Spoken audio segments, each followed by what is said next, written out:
सद्गुरुदेव की जय। सद्गुरु महिमा अनंत है, अनंत किया उपकार। सद्गुरु महिमा अनंत है, अनंत किया उपकार। लोचन अनंत उघारिया, अनंत दिखावन हार कबीरा, अनंत दिखावन हार। कबीर साहिब जी सद्गुरु की महिमा बताते हुए कहते हैं, सद्गुरु की महिमा का कोई पारावार नहीं है, वह तो अनंत और अगम है। सद्गुरु ने हमारे जिज्ञासु मन पर जो उपकार किया है वह भी अनंत है, उसकी कोई सीमा नहीं। आत्म साक्षात्कार के हमें अनंत ज्ञान दृष्टि प्रदान की है।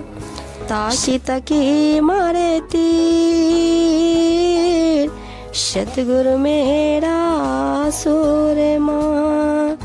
तकी तकी मारे तीर, लागे पन भागे नहीं।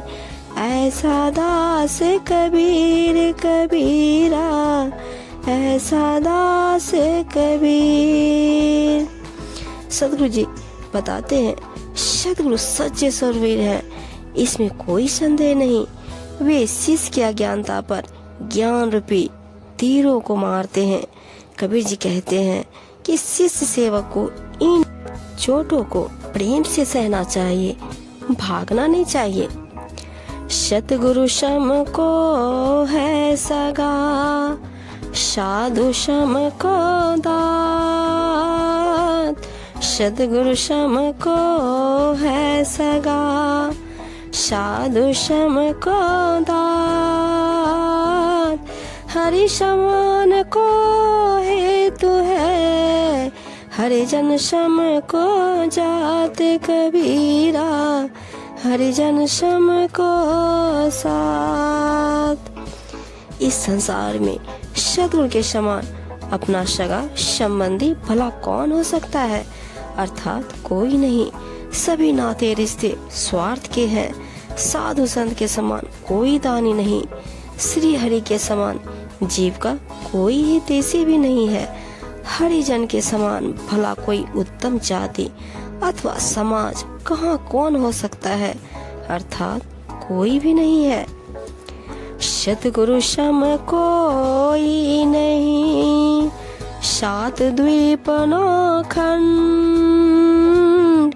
सद्गुरु सम कोई नहीं, सात द्वीप नौ खंड। तीन लोक ना पाइए, अरो एक इस ब्रह्मांड कबीरा, अरो एक इस ब्रह्मांड। कहते हैं इस संसार में सद्गुरु के समान कोई नहीं है। सातों द्वीप, नौ खंडों, तीनों लोक और 21 ब्रह्मांडों में भी सद्गुरु के समान कोई दूसरा नहीं है। अर्थात सद्गुरु की महिमा सर्वोपरि है। उनके ज्ञान उपदेश से जगत का जो उपकार होता है वह किसी अन्य से नहीं हो सकता। सच पाया सुख उपजा, दिल दरिया भरपूर। सच पाया सुख उपजा, दिल दरिया भरपूर। सकल पाप सहज गया, सद्गुरु मिले हजूर कबीरा, सद्गुरु मिले हजूर। कबीर साहिब जी कहते हैं, जब सद्गुरु हजूर साहिब पूर्ण रूप से मिले और उनको ज्ञान ग्रहण किया तो सत्य का साक्षात्कार हुआ। फलस्वरूप अनंत सुख सागर से हृदय परिपूर्ण हो गया। जो ढेर सारे दुष्कर्मों का पाप था वह सहज ही नष्ट हो गया। अर्थात ज्ञान होने से सत्य कर्म होने लगे।